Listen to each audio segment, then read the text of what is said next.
How the Young Man Died in Hellas by Jean Cocteau. Antigone went wailing to the dust. She reverenced not the face of death like these, to whom it came as now enfeebling peace, but a command relentless and august. These grieved not at the beauty of the morn, nor that the sun was on the ripening flower. Smiling they faced their sacrificial hour, Blithe nightingales against the fatal thorn. They grieved not that their feet no more should rove the Athenian porticoes and twilight leisure, where Pallas, drunk with summer's gold and azure, brooded above the fountains like a dove. They grieved not for the theatre's high-banked tiers, where restlessly the noisy crowd leans over, with laughter and with jostling, to discover the blue and green of chaffing charioteers, nor for the fluted shafts, the carven stones of the souled city, light above the seas, where young men met to talk with Socrates, or toss the ivory bones.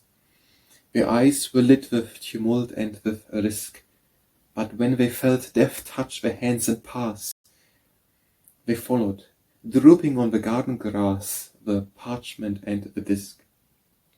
It seemed no wrong to them that they must go.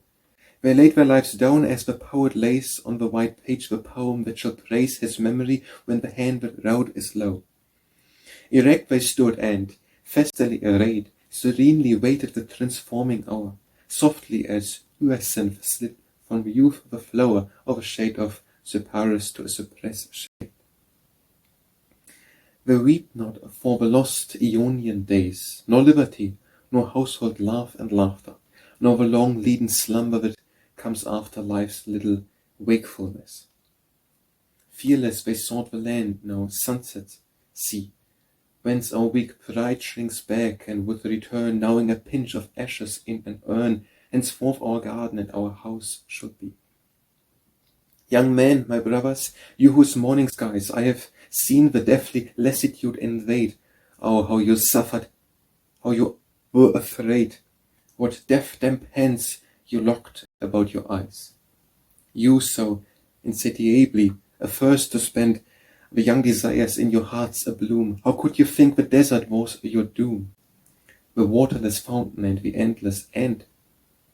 You yearned not for the face of love, grown dim, but only thought your anguished bones to rest. From the black angel crouched upon your breast, who scant your herb, ye let you down with him. La mort des jouets gants de la divine Hellade by Jean Cocteau.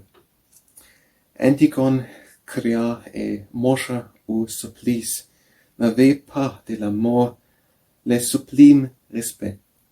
C'était pas pour eux un funeste pays, c'était un hort à quel il faut qu'il obéisse. Une exception par l'offense qu'il fit veut que le soleil mourit les grappes de Clécy. Il y tient souris en face de peu les rossignons élus que le rose assassiné. Il ne regagnant pas les tendres soeurs futurs, les conversations sur les places des fins, où l'école altirie des poussières et d'azure, Pallas comme une vision pleure au bord des fontaines. Il ne regrettant pas les grandiers découverts, où les publics trépignants insistaient, pour regarder en vol qu'ils montant sur la piste les cochers bleus riant avec les cochers verts. Il ne regrettait pas ces loisirs dispartés d'une vie qui semble un sordide palais, où l'on s'est réuni pour entendre Socrate et pour jouer aux oscillettes.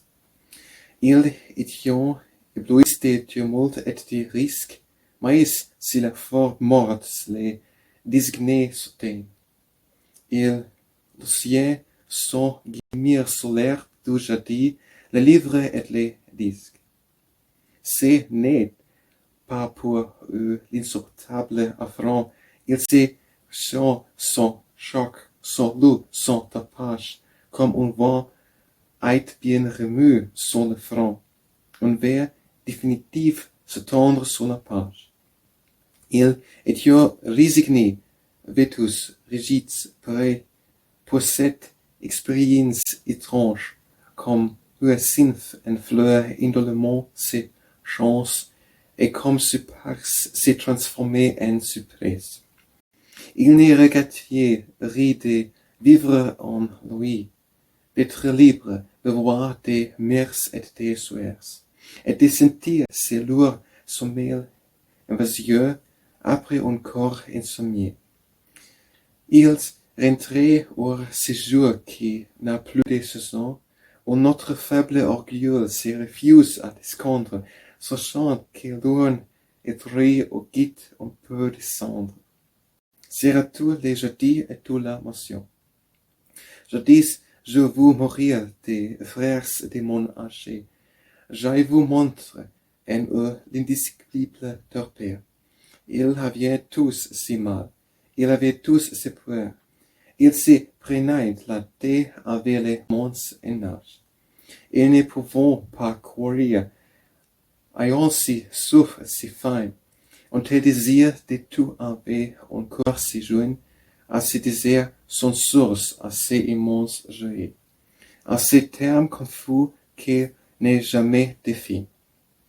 Ils n'attendions plus rien de la tendresse humaine et cherchaient à chasser dans un fond douloureux. Un jet noir qui se couche à plat ventre sur eux et qui les considérait avec qui les émanait.